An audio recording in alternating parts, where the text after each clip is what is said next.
Hmm.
Okay.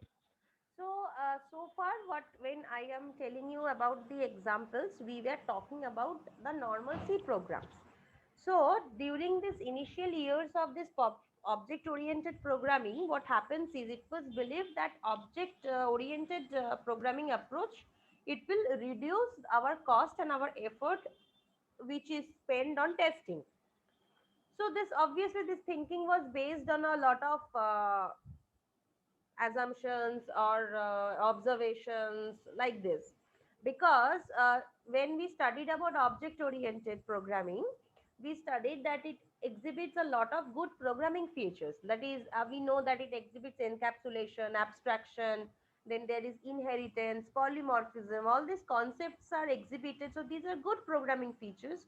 So the testers or the scientists thought that when we will apply this uh, testing ideas on object oriented programming, then our testing, that is our cost and effort spent on testing, will be reduced. Why? Because object oriented programming is already a very stable, it's a very systematic type of approach. But it was not the case, because soon it was realized that this testing object oriented programs is much more difficult, and it requires much more cost and effort in comparison to test the procedural programs. So C is a procedural programming language, so the amount of effort, cost spent on testing procedural programs is much lesser than the amount of cost and time spent on testing object-oriented programming. Because mainly because this object-oriented programming, they have a lot of additional features. So testing this additional features, that is incorporating the additional feature testing, it's a complicated process as a whole. And so scope of new bugs, new type of errors are present. So it is seen that procedural testing is much more easier. Testing procedural programs are much more easier than testing object oriented programs. But we cannot say that everything, but that will not restrict us from writing object oriented programming, because object oriented programs has evolved to be a very good programming technique. So obviously we will write our, or we will use object oriented programming language, and we will use object oriented programming concepts in order to develop our applications, develop our softwares. So even if procedural programming testing is easier, but we cannot only write everything in procedural context. So fine, what will happen? Testing will require more time, but we will have to test object oriented programming as well. So some additional test cases are needed to be designed. So when the program was in procedural form, the test cases which we designed, but when the program will go in object oriented form, we need to design some additional test cases in order to examine or test our entire object oriented program. So in for procedural program,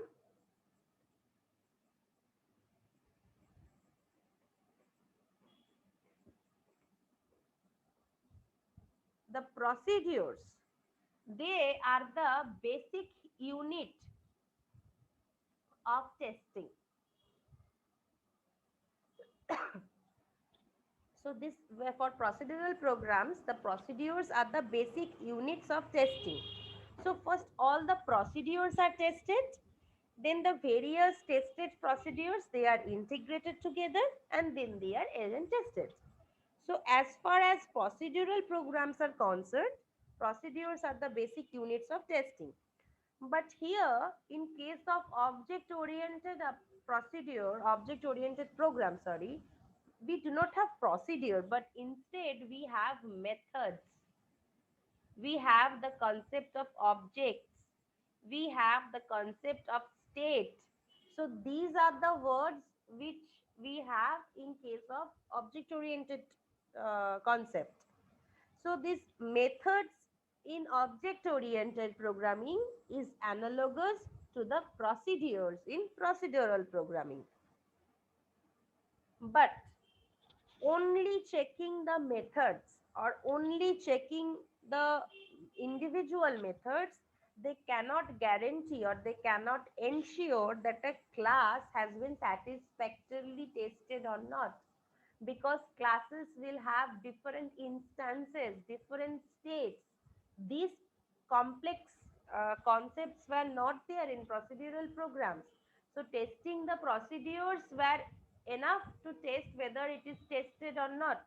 But here, testing the methods are only not enough to tell whether that particular class is efficiently tested or not. This is because a method operates in the scope of data and other methods of its object. So method, when it operates in the scope of data and other methods of its own objects. So all the methods, they share the data of the same class. So therefore, it is necessary to test a method in context of all of this. That is in context of data, in context of methods, in context of classes, objects, everything is necessary. And moreover, this object, it can have different number of states. We all know that. So behavior of a method, they can be different based on the state of the corresponding object. So this method, they can behave differently based on the state of the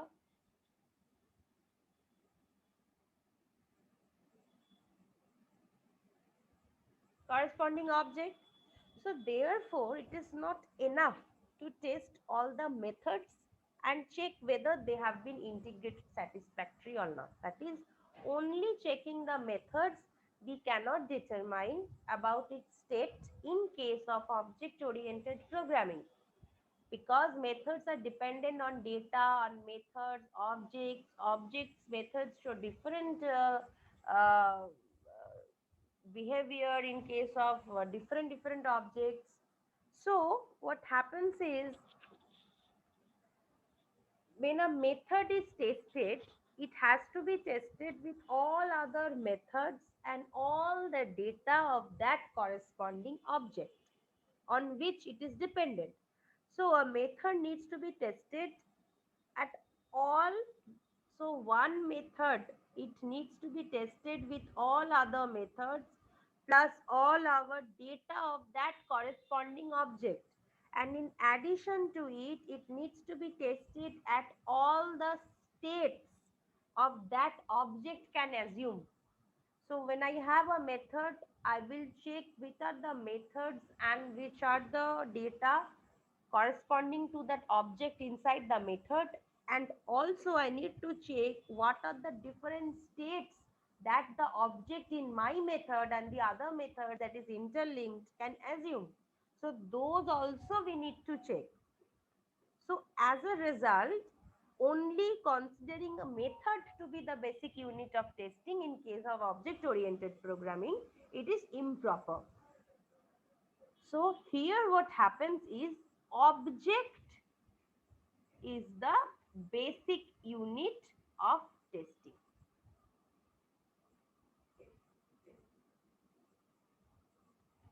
Okay. So for procedural program, procedures are the basic unit of testing. Even if procedures are somewhat similar to the concept of methods, but only methods are not sufficient. Why? Because methods are dependent on other methods and data of which its object are dependent on, and that also, that method can be in any state depending on what are the states that object can assume. So to be very correct, object is the basic unit of testing in case of object oriented programming approach. Thus, in an object oriented program, unit testing would mean that testing each object in isolation. That is, test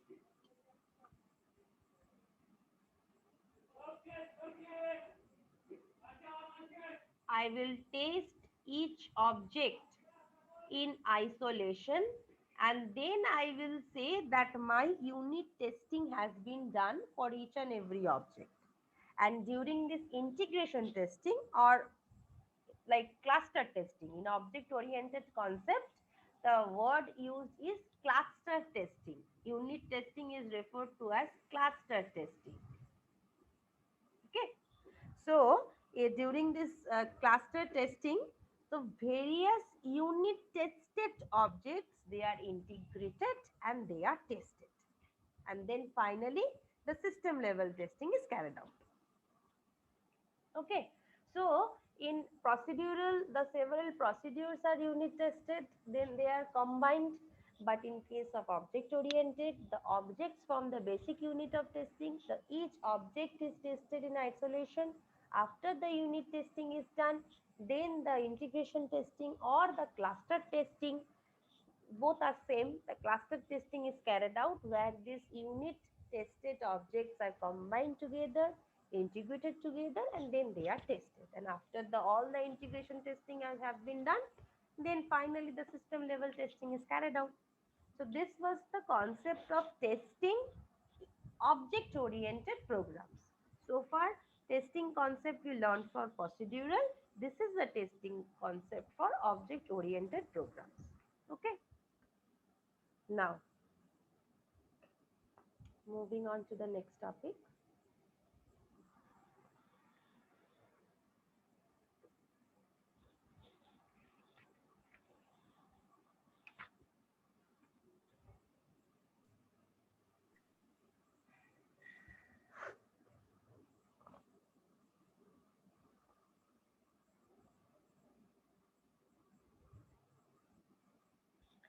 Now, the various object-oriented features which are there in this object-oriented programming, does it make our testing easy? So, let us start with the first feature, that is encapsulation.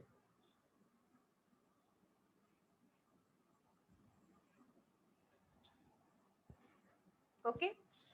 So, this encapsulation features, they help in data abstraction or error isolation or error prevention, that is data abstraction, error isolation,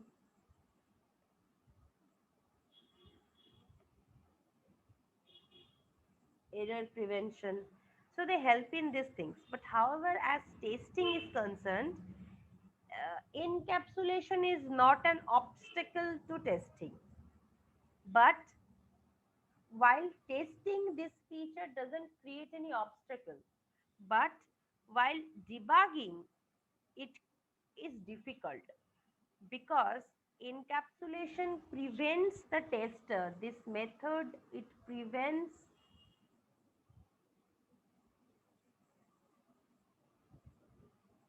the tester to access data internal to the object. So when it prevents to access data internal to an object, so obviously it will prevent the tester to do that. So obviously debugging will be difficult. So because of the debugging error is difficult. So what is our main goal of testing? Our main goal of testing is after the testing is run, we will get a series of errors and we will fix those errors. So where the error has occurred, it is difficult to debug. So fixation of errors is also difficult to debug. So as a whole, this feature, it hinders the overall testing and fixation process. Okay.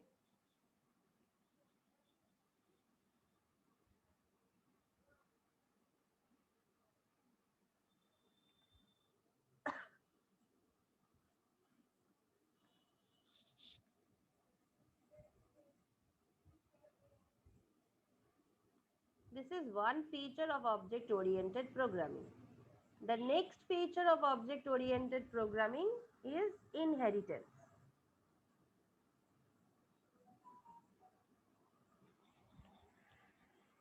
Now, this inheritance feature, it helps in code reuse. helps in code reuse and it is expected to simplify the testing. That is, if a class is tested thoroughly, then the classes that are derived from this class, it is also being tested. So only some added features will be added incrementally. So since inheritance helps in code reuse, it was thought that inheritance property will help in testing also. That is, I will test one class and all the classes that will be inherited from that derived from that classes have been tested automatically. This was thought, but this is not the case in case of testing. So even if the base class has been tested thoroughly, the methods which are inherited from that base class, they need to be tested again in the derived class. So code reuse, maybe inheritance gives you privilege in code reuse, but it does not help you in testing, because even if a base class has been tested thoroughly, the methods inherited from that base class, they need to be tested again in the derived class. And the reason for this is that the inherited methods will work on a new set of data and it will work on a new set of method definitions. So as a result, the correct behavior of a method at an upper level does not guarantee you the correct behavior of a method at a lower level.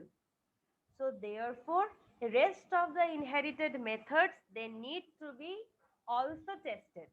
So maybe inheritance gives you privilege, but in case of testing, it doesn't give you privilege, because all the things that is inherited from base class, they will work on new data, new components, new method definitions. So again, they need to be tested. So testing at the upper level does not guarantee testing at a lower level, that is testing of the modules inherited from that level. No, it doesn't guarantee you that. Okay. So the next feature of this is,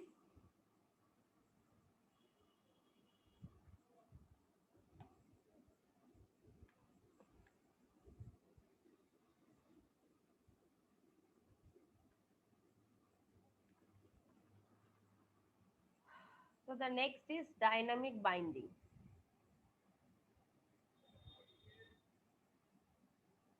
This thing I am discussing, that if there was a talk that object oriented program is better than procedural, because it was thought that since object oriented program maintains good programming practices, good programming features and additional features, so better testing these things are better. But it was observed and it was proved that testing object oriented programming is much more difficult than testing procedural programming.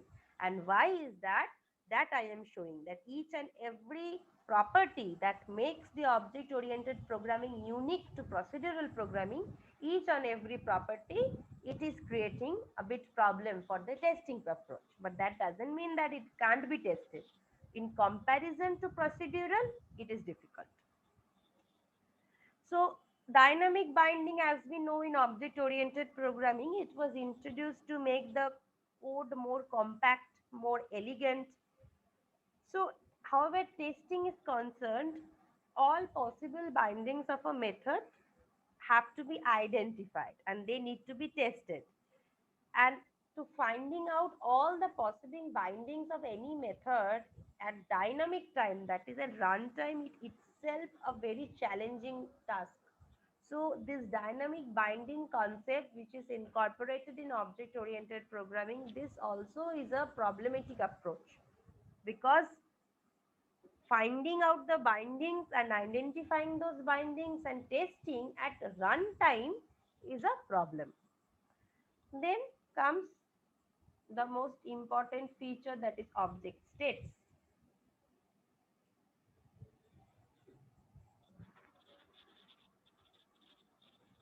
Now, here what happened is object stores data.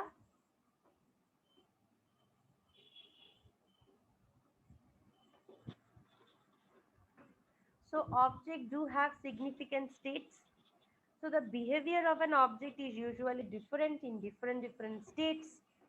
So some methods may not be active in some of its states, and also one method may act differently in different states.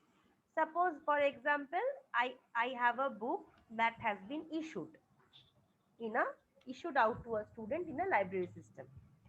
So when the book is issued out, it has reached the state issued out state. Now in this state, if the issue method is invoked, that is I want to issue that book which has already been issued out, so it will not exhibit normal behavior. So one method will have different states and behaviors in different scenarios. So testing an object in only one of its state is not enough. So the object has to be tested in all its possible states. In all its possible states, that object has to be tested.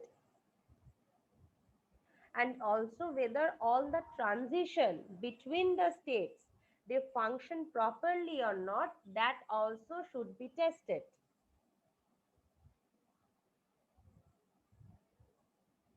Okay. So these are the few features of object oriented programming which makes the object oriented programming stand unique, but also it makes the testing procedure for object oriented programming a bit time consuming and a bit uh, difficult procedure. Okay. Now we will learn that how do we perform the testing of this object oriented programming, because we understood how do we do the testing of procedural programming so far. Now we will understand, or we will see how do we do the testing of object oriented programming.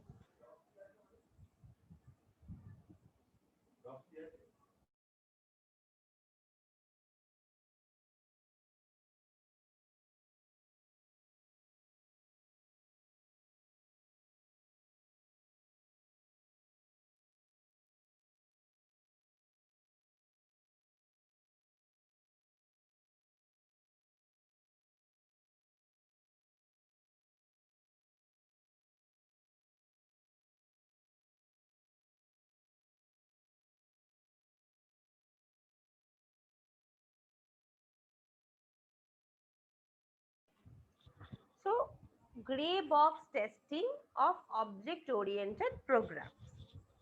So for object oriented programs, we have model based testing. Model based testing is important, or it is the concept behind object oriented programs. As these test cases, they help detect the bugs that are specific to the object orientation constructs. So, for object-oriented programs, several types of test cases can be designed based on the design models of object-oriented programs. So, these test cases, they are known as gray box test cases. So, the entire testing is referred to as gray box testing of object-oriented programs. Now, this gray box testing, they follow the UML models. UML models everyone knows, because you people have studied that in object oriented programming. You people are studying that in Java. You people are studying that in software engineering, and again you people are studying that in software technology. So UML model concept, I hope you people at least the basic concepts you people know. So this gray box testing, they follow the UML models testing. But under this, several sections are there. So the first section is test model based testing. State model based testing.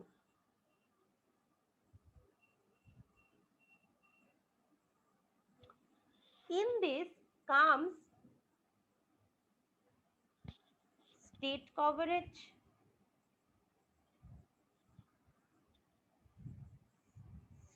state transition coverage,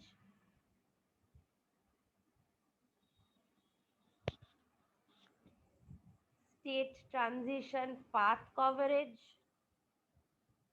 Okay. So state model based testing is further classified into three sections: state coverage, state transition coverage, state transition path coverage. Now what happens in state coverage? Each method of an object are tested at each state of the object. What happens here? Each method of an object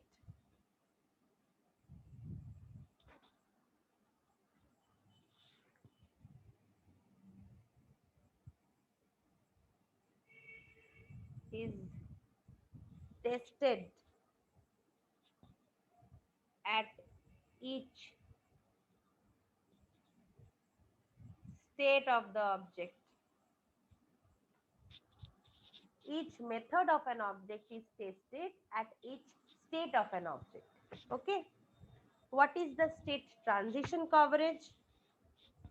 State, state transition coverage, it tests whether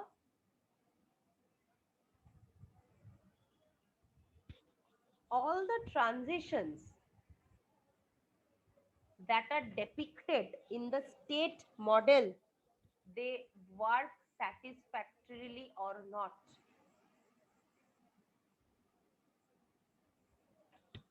Okay. And what does state transition path coverage will check? It will check whether all the transition paths depicted in the state model, they work satisfactory or not. So in state coverage, each method of an object is tested at each state of that object.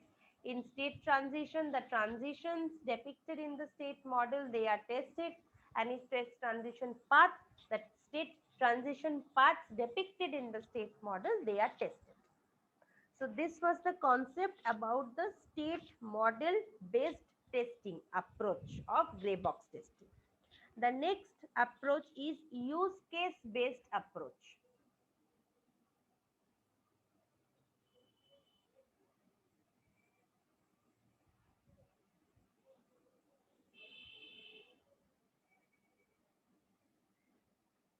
Use case based testing.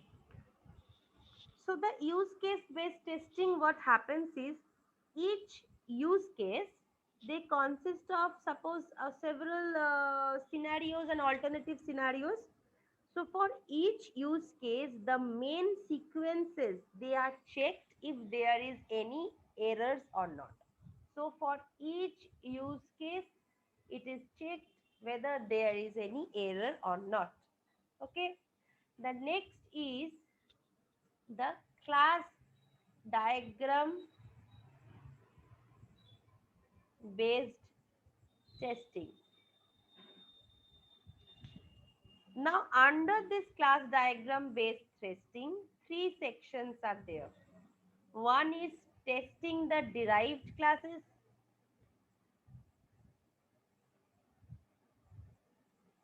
One is association testing.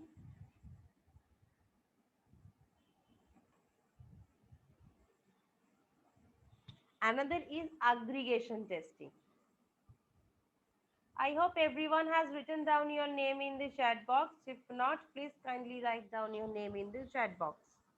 Now, this class diagram based testing, in testing derived classes, as the name suggests, what we do, all the derived classes of the base classes on the derived class of the base class have to be instantiated and they need to be tested. So in addition to testing the new methods defined in the derived class, the inherited methods must also be retested. So what happens here is that all the derived classes of the base class, they have to be tested, and in addition